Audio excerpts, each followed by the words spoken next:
Buenos días, hermanas, bendiciones para cada una de nosotras. Y en esta ocasión me tocó hablar de Hechos 9 del 7 al 9. Creo que esta es una porción de la palabra de Dios. Bueno, es una de la palabra de Dios que nos narra la conversión de Saulo de Tarso. Y para mí, hermanas, este es uno de los eventos más significativos del Nuevo Testamento. Y dice de esta manera nuestro texto. Y los hombres que iban con Saulo se pararon atónitos, oyendo la voz, a la verdad la voz, mas sin ver a nadie. Entonces Saulo se levantó de tierra y abriendo los ojos no veía a nadie. Así que, llevándole por la mano, le metieron en Damasco, donde estuvo 3 días sin ver y no comió ni bebió. Este pasaje es parte del relato de la conversión de Saulo, como les mencioné hace rato, que se encuentra 3 veces en Hechos.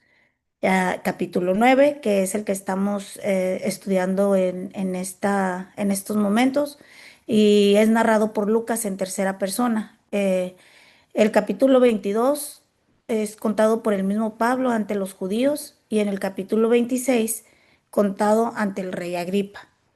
Como lo vimos el día de ayer, la experiencia de Saulo ocurre en el camino a Damasco, cuando perseguía a los cristianos con autorización del sumo sacerdote. Lo vimos hace un par de días en Hechos 9 del 3 al 6.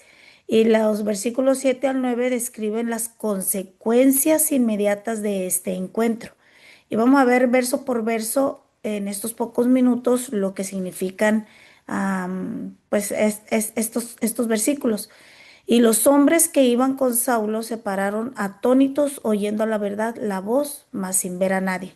Nos dice que los acompañantes escuchan la voz, pero no ven a Jesús.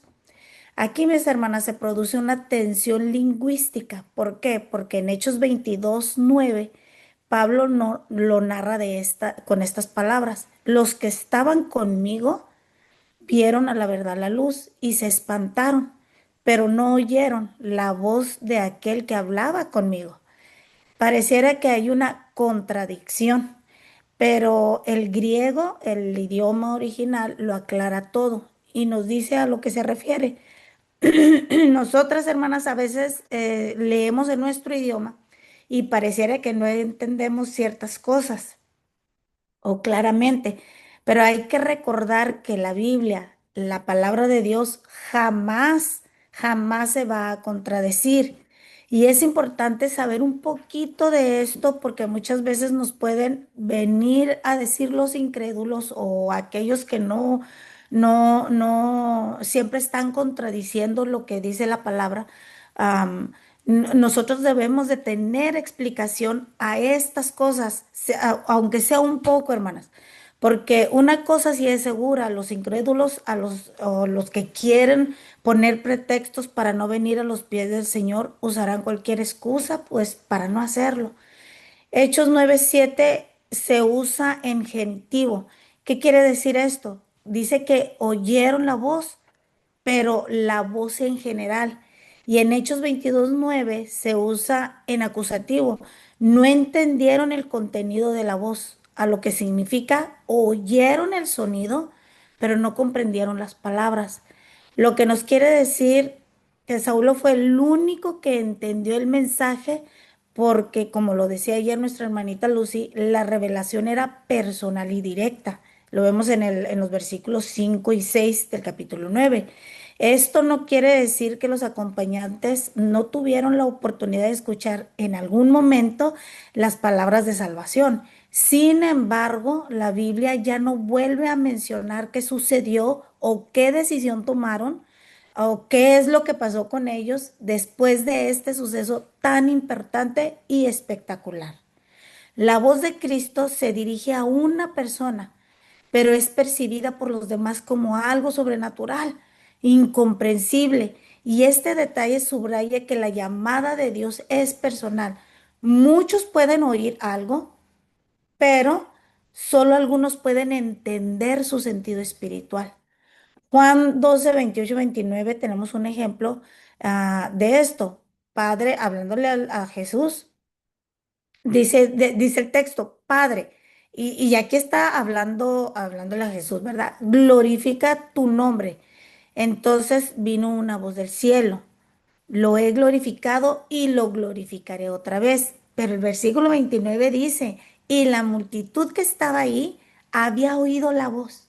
Ellos oyeron la voz y decía que había sido un trueno, pero otros decían, un ángel le ha hablado. Cuando nosotras, hermanas, vamos y predicamos el evangelio, tiene el mismo efecto. Unos actúan al evangelio, pero otros solo oyen ruido y no quieren saber nada más.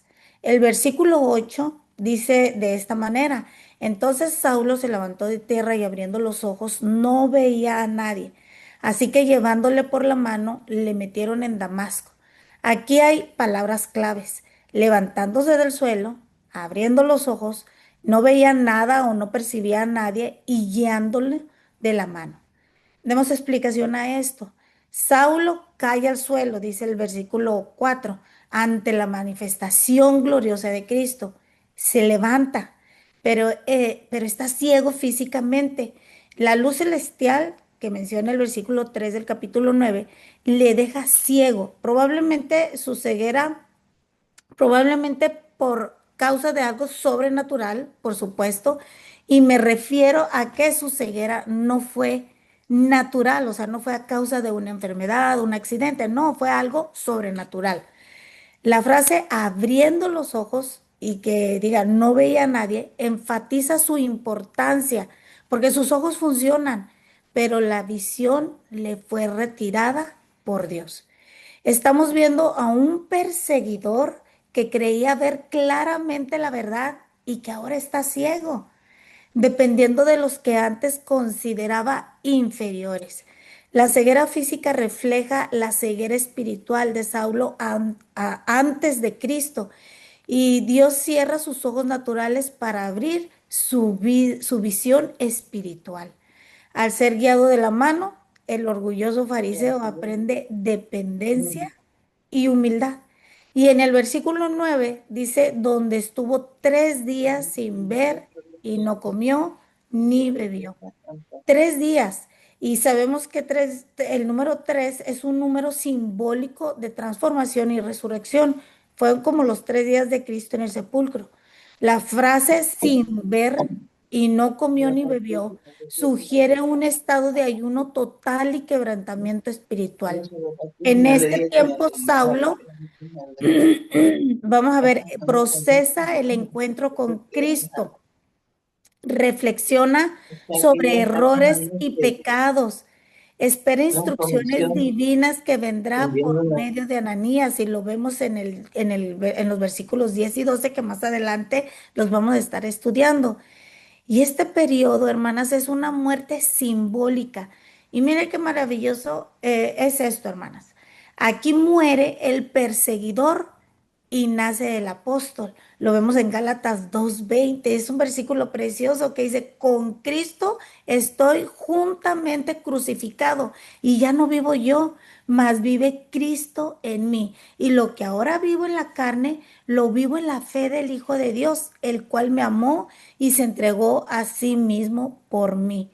La conversión es un acto sobrenatural de Dios. No fue por razonamiento, sino por intervención directa de Cristo. Nadie le predicó del Evangelio a Pablo, a Saulo, ¿cierto? Fue una intervención directa de Cristo para con Pablo. La ceguera espiritual procede a la iluminación y Dios permite la oscuridad para abrir los ojos del alma.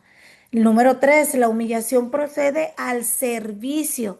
Saulo el perseguidor autosuficiente aprende a ser guiado por la mano. Número 4, el silencio y el ayuno preparan el corazón. Los 3 días en oscuridad fueron el claustro espiritual donde Pablo renació. Y número 5, la llamada de Dios es personal y transformadora. Otros pueden oír el sonido, pero solo el llamado entiende a la voz. Hechos 9, 7, 9 describe el momento de transición entre el antiguo Saulo y el nuevo Pablo. Y la voz celestial lo derriba, la luz lo ciega y el silencio lo transforma. En 3 días de oscuridad, Dios está reconstruyendo la visión de su alma, preparándolo para ser un instrumento escogido, como lo dice el versículo 15, que también en su momento va a ser estudiado.